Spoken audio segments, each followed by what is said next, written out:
Welcome to Chromatic Counsel, the show where we dive into the journey of attorneys, their successes, challenges, and of course, their go-to wardrobe colors. I am your host, Carrie Heaps, and I am so glad that you're joining us today. I am a color and body language contributor. I help attorneys make powerful first impressions, read body language, read faces, and wear the right colors to invoke the right emotion. And speaking of body language and face reading, if you haven't signed up for the Bodies Don't Lie Bootcamp, there's a link in the show notes below. I would love for you to check it out and to join us. So I do want to tell you we have a great show lined up today, and I am personally very excited about this guest, but it's Chris Gillett. He knows firsthand the damage that a bad headshot can do. Over a decade ago, as a successful trial attorney, he sat for a professional portrait, and the result was so unflattering. It nearly sabotaged his credibility, leaving behind a 19-year legal career and his role as an adjunct law professor. He has reinvented himself as one of Houston's most sought-after headshot photographers and facial expression coaches. So, Chris, welcome to the show. Thank you, Carrie. I'm glad to be here. Absolutely. I'm excited to have you here. I love photography. A lot of people who know my background, I was a former model many, many years ago.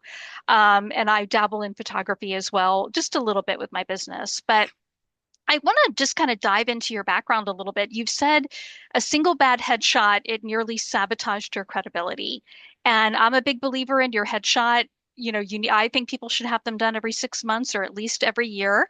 But as a lawyer, can you just kind of tell us that story? What happened? Why did that hit you so hard? Yeah, and I think that kind of undersells it. It really affected how I felt about myself. So, like a lot of lawyers, I don't know how to, at this point I do, but back then I didn't know anything about pictures or headshots. I'm a guy. I don't know. Like maybe there was that one time in college where somebody took a picture of me at a party and I thought I looked kind of cool. But other than that, helpless in front of a camera. And it was more than that, because I think in my heart of hearts, if I was being really honest with you, I would say, well, look, I mean, that's what I look like. So there are cool guys. I've seen cool guys. I've seen pictures of cool guys, and I'm just not one of them. And so when the firm would send me that email that says, hey, Chris, next Tuesday, 10:20, we need you in the auxiliary conference room, wear a dark suit. We're doing headshots. I thought, oh no, like, I don't want to do this. I want it to go well. And I know this sounds made up, but I swear, like the night before, I'm in my bathroom looking at myself in the mirror and I'm thinking, okay, what am I going to do? I kind of start practicing a couple of things, and I think they all look stupid. And so I just kind of give up. And then I show up, and of course, I sit down and they kind of get me situated. And the only help, and Carrie, I'm really ugly about it now because I know very well what these guys were doing. These dipshits either didn't care or didn't know. And they were just going, okay, Mr. Gillette, smile and click. And I would do, this was my move. I don't know. Would tell the producers to give me a tight one shot. I was like, and this was not the look of a partner with a big book of business. This was not the guy that was your go-to litigator. I kind of looked like I was happy to be there at Mhm. best, maybe. And I didn't, I mean, and I thought it was my fault. I thought that was it. They would send you proofs. You would look at it. They all look the same because they didn't change me. I was just doing that same thing every time. I would pick the one that I thought I hated the least, and that was it. And I looked insane. My eyes were big, and that's fear, that's flight, that's indecision, that's confusion, Right. that's deer in the headlights, that's blank, that's fake it. I could keep going. I could keep going. Mhm. It's bad. There's a lot of pejorative things. And so, long story, but I got into headshots. And when I first started to figure out how important human expression was in these things, because it sounds hokey. Like if I'm a lawyer listening to Gillette talk about expression and how important it is, I'd go, yeah, right, whatever. I guess it is. But like when I finally did the right stuff in front of the camera, I got a picture that changed how I felt about myself. It was like, okay, I don't look like Clooney, but man, I look good. Like I should be very happy about this. I should be very proud. I should want people to see this. And then, of course, I take it to our website person, and I thought she was going to say, wow, you look great, or wow, what a great headshot. And of course, she said, well, it doesn't look like everybody else's. And I was like, yeah, it looks good. What are you talking about? And she gave me a bunch of guff about it because it was cropped differently. And I was like, I was at a different firm then, and I had a little bit more, I guess, ability to do what I wanted to do. And so I just said, look, can you put this on my about page without altering it anyway? Or do I have to get somebody else to do it? And she's like, oh, I could do it. But it really went to the core of how I felt about myself and having that confidence of knowing, oh, I can look like a hyper confident guy, but I don't look like a prick. I look like a good dude too. I just look really confident. Um, Being able to carry that out into the real world, I mean, it really is. It's a lot bigger than it sounds. You've got a picture of yourself that is it's your digital handshake. It's often your first impression. That's great. But then knowing I can also take that out into the real world and say, Carrie, how are you doing? I'm so glad to see you. As opposed to being this guy where I'm like, oh, hey, it's good to be here. Thank you. Yeah. Huge, huge difference. And I think it made me not only look more confident and more likable. Um, well, and to go back to your question, because I did kind of blow it up into a bigger thing. Um, it's super important for professionals because that first impression is so important. And if you do it right, you can increase your perceived level of expertise. And like, what do lawyers have to market but for a certain perceived level of expertise? You know, they'll have the class A. You have all these big firms that do things to make it look like, hey, we're good at what we do. They've got the class A office space, the expensive build out, the expensive artwork on the walls. You know, there's a firm here in town that has it. It's like blown glass and it looks like sperm or something like that. But by the way, I feel like when you first get into glass blowing, that's probably the first thing you do, right? It's like, yeah, looks Yeah. like. So it's all these things to increase their perceived level of expertise. Hey, we're good at what we do. We have a former Texas Supreme Court justice partner. Um, but that headshot can just make or break you from the beginning because you can look like a scared child or you can look like, darling, I don't need your business, but if I take you on as a client, you're really lucky. That kind Yeah. of thing. Yeah, and I couldn't agree with you more.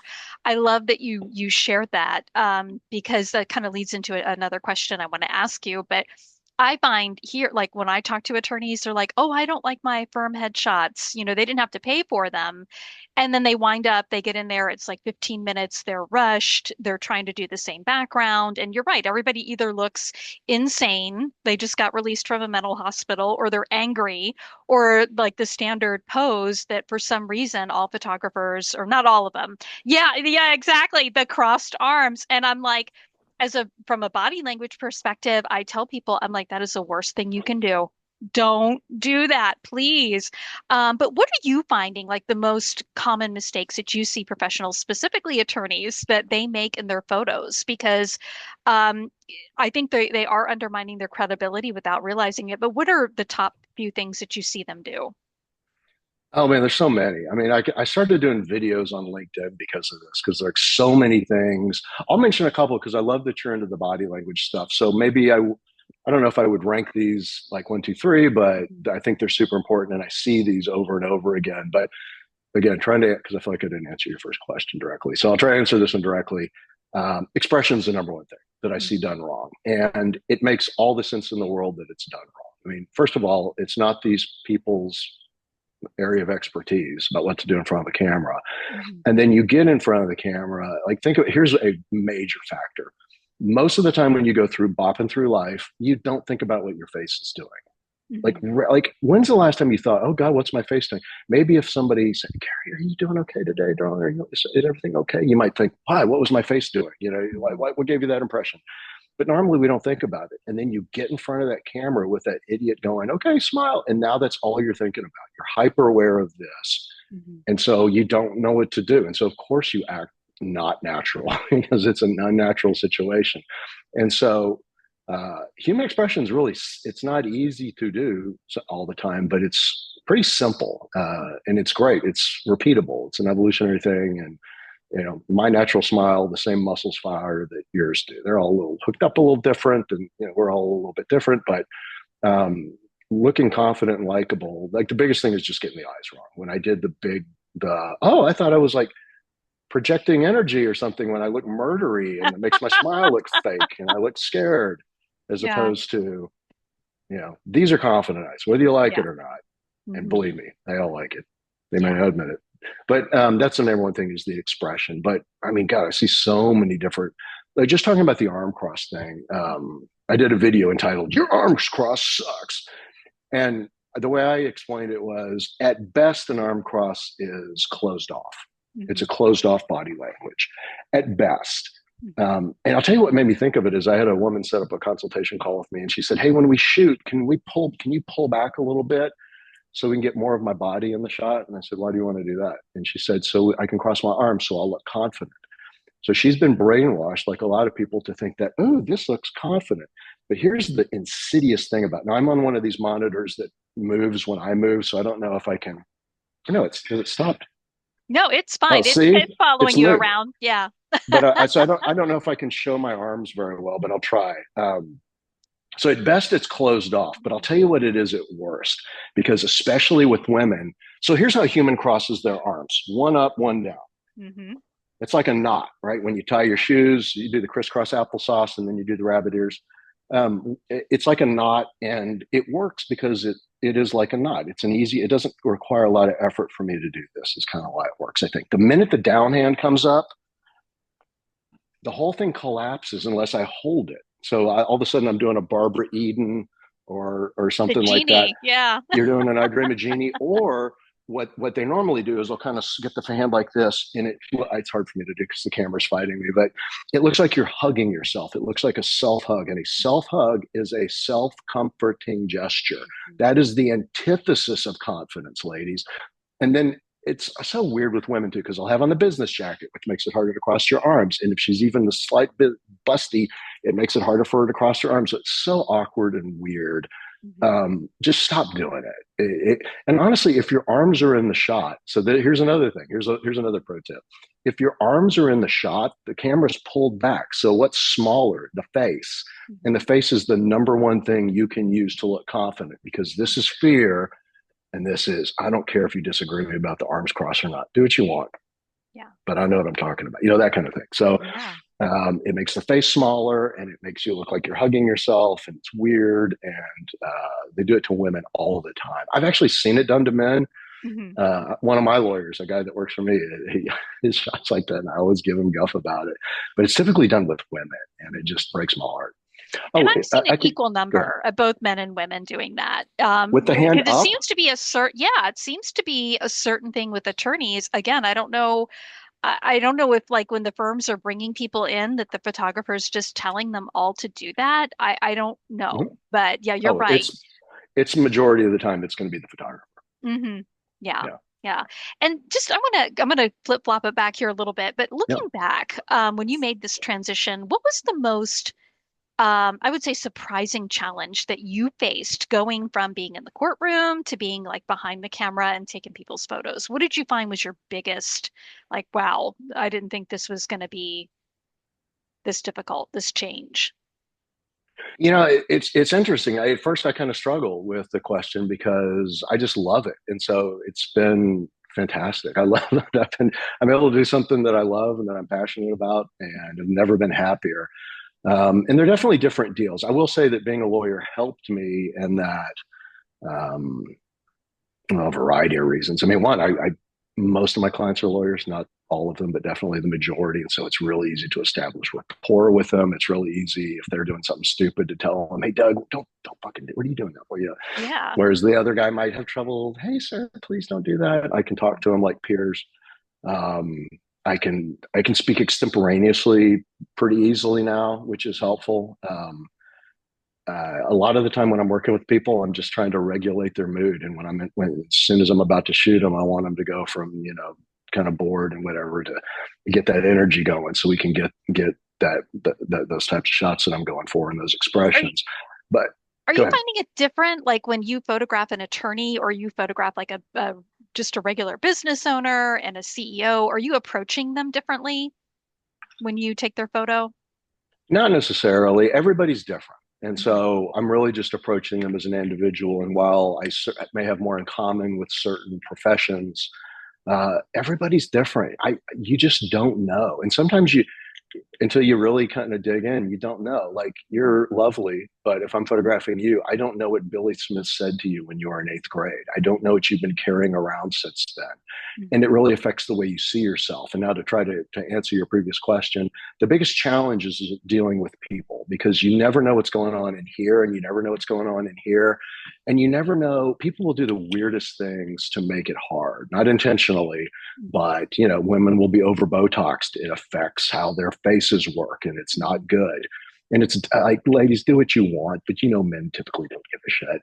But in an effort to eliminate fine lines that are not on my radar at all when it comes to how attractive I find her, she'll make it where she can't smile as well. Or I had a woman, just to give you a weird example, lovely older woman, and there was just something weird about the way she looked. And remember, I'm a 57-year-old dude, so like I have certain biases and certain life experiences, and certain maybe lacks of life experience and information. But there was just, there was something that was wrong. And over my shoulder, I hear my makeup artist ask her, "Do you have on a sports bra?" And then it hit me. Oh my God, yeah, she looks like an umpire. What?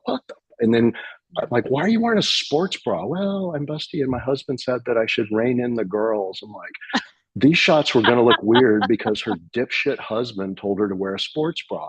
I Yeah. could never see that coming. So, like, you just never know. And it's not, she's a smart person, a successful person. But when they get in here, there'll be all sorts of weird stuff. Or maybe mom told her, "I want to see your big, pretty eyes." I get that all the time from women. "Oh, my eyes look closed down." Yeah, because you're smiling like a human and you look confident. If you want to look like a flibbity gibbet, then jack your eyes open. I'll take your money.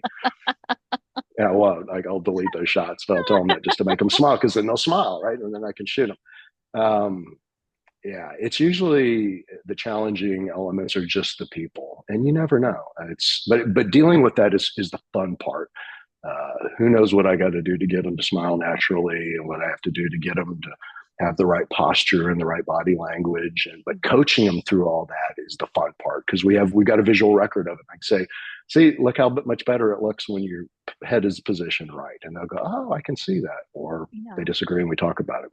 Yeah. And, just hearing you talk about this, Chris, it kind of brings me back to my old modeling days because prior to being a model, because I modeled when I was in my early 20s, late teens, and I did not really blossom per se until college. So I was very that awkward, shy, got picked on a lot in high school. So when you talk about like the eighth grade, what did Billy say to him? When they're doing the whole photos in the lunchroom and everybody Yeah, can see you and you feel very self-conscious. And I think it does. It can scar people. And I know for me, when I like started to really like my looks changed and I had a very pixie haircut, kind of like what I have now, but shorter. And I started getting a lot of people who would say to me, "Hey, you look like Twiggy." And I didn't know who Twiggy was. And I went and I looked it up and I'm like, wow, they're right. I do look like her because at the time I was just, super skinny. I was like a size two yeah, back then. And I got into modeling. And I remember the lady who taught me, Marcia Dahl, she's still a good friend and mentor to this day. But I remember when she said, "Carrie, you're very photogenic." But she said, "You just have to learn how to pose." And she said, "I find a lot of the poses that look the best are the ones that feel uncomfortable or they almost hurt per se." And she had me doing like all these really weird poses. And I thought, these pictures are going to turn out awful. And they were amazing. yeah. And it's just kind of working with people. And it's amazing to see. I like to call it the peacock effect because, the peacock usually is hiding behind a tree or running away and doesn't, and then once they're kind of like, "Hey, I'm kind of strutting out here and I got my spreading out all those beautiful colors for everybody to see." So I think it really can be a huge confidence booster. So I love what you're doing and that you're working with people in that regard. But it kind of brought back a memory of way back when, like I said, when I modeled. So, and That's I try great. to bring some of that when I'm working with people too, because with body language and color and all of that, it does come down to your self-esteem. Um, which brings me to something interesting it's a topic that I love and hate, but AI. AI has entered the photo realm, and I know you've seen them, especially on LinkedIn. I had a couple Yeah, of colleagues who did the what do you call it, where you put in your picture and it makes it better, like it just kind of reformulates the whole thing. I personally don't like it. I mean, both of my friends, the photos look nice, but it looks nothing like my friends. I mean, I Yeah. told them that. I said, if I saw you, if I was going to hire you and I saw this picture on your website and I go to meet you in person or I had to meet you at a cafe or whatever for Starbucks just to meet for an initial consultation, I would probably walk right by you because it looks nothing like you. And I'm like, from a trust standpoint, what does that say? I mean, what's your take on that? Well, I think I have to acknowledge at the beginning that I'm heavily biased. So, shocker, the headshot guy is opposed to AI headshots. Yeah. Um, but God, it's so fucking weird. I don't think I try to put myself back in the shoes of just being a lawyer, not knowing anything about pictures. I don't think I would do it. It's like professional catfishing. It's so strange. If I went out on a date with somebody I'd met on a dating app and I saw nice looking pictures of them Hmm. and then asked them about them, oh, where was this one taken? This was really pretty. Oh, that's AI. I mean, I think I'd have my breath taken away. That's so weird. And then to do it in a professional context, yeah, you're right. It's like it says so many negative things. First of all, yeah, it's really fake and it's dishonest because it purports to be two things it's not. It purports to be a photograph. It's not an illustration. It's not an avatar. You're trying to pass it off as a photograph. It's not a photograph, and it's supposed to be a view, and it's not a view. So yeah, that the trust takes a hit. Also, I just think it's something that low level people would do. It's like I can't imagine. I shot the past three presidents of Shell North America. They're not doing. I'm sure the shareholders don't want them doing fake weirdo pictures. It's so odd. Hmm. And the most two recent of them are women, and they both look great. Hmm. Um, the current one, Colette Hurstius, she is in really good. She lifts weight. She looks great. Yeah. Um, and I don't know that AI would do that. There's another problem with AI.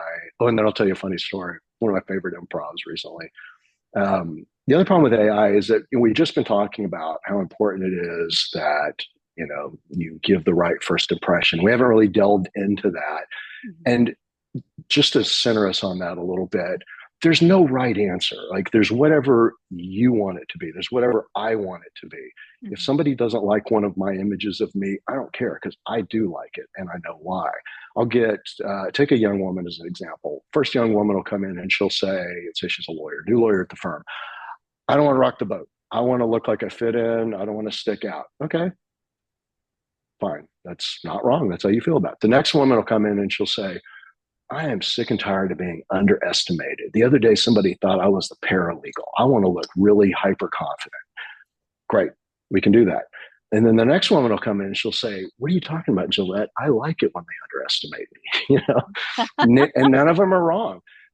But when people come to me, we're crafting those images. We want it to be iconic. We want it to look like them. We want it to be some version of confidence, some version of likable. But there's the one young woman who wants to kind of fit in. There's the young one who doesn't want to be underestimated, and there's the one who does. And so those are all radically different goals. With AI, it's like rolling the dice. Hmm. Here's what I got.